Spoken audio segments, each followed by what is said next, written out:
So here we are again, and it's another version of Tom's moaning or Tom's problems. But one day I'm going to do a video on the really good times. But right, so on a serious note, yeah, I've always promised I'll do videos for the ups and downs of the business, and I actually did a video back, I think it was around December time or maybe January, of ups and downs.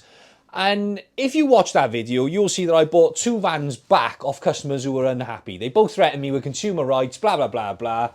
And it was just, I was weak mentally, and I just thought, right, let's buy them back and get rid of the problems. The one of them was sold. I recouped 90% of the money. Yeah, I managed to get most of the money back. I took a hit on it. But the other one is my biggest loss to date.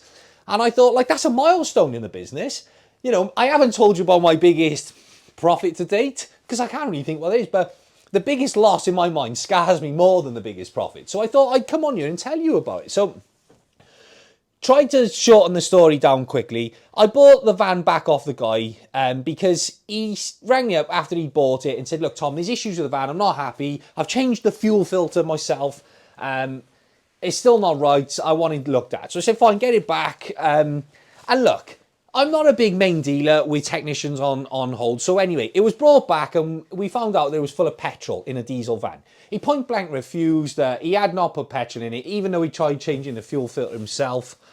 Anyway, I had it looked at and he was demanding, I want diagnostic reports. I want full engineer reports. I'm like, look, you're asking for the unknown. You know, it's not gone to Fiat with a technician documenting everything. I'm trying to get it looked at as cheaply as possible because you put the wrong fuel in it. Anyway, it went on and on and on and on, back and forth. And in the end, like I said in the other video, mentally it was just getting me down. I was, going home and thinking, oh God, am I going to get emails? Am I going to get phone calls?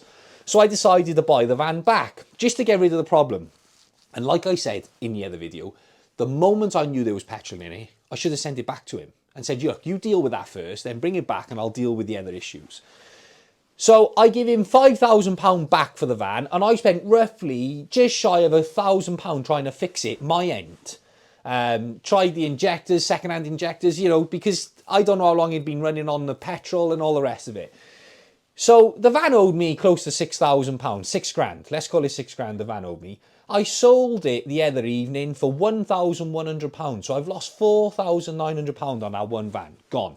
Now, look, like I said, I don't come on here shouting about the wins as much as the downs. But for me to lose £4,900 in one deal is heartbreaking. It's soul destroying because, look, you might make money on a number of cars, but like I've said about the overheads before, that the overheads come out and you pretty much, you go forward, you go back, and you might edge forward once a month. You might end up after 2 or 3 months having 1 or 2 more cars in stock. By the time you've paid all the bills, paid my wages, paid Bianca's wages.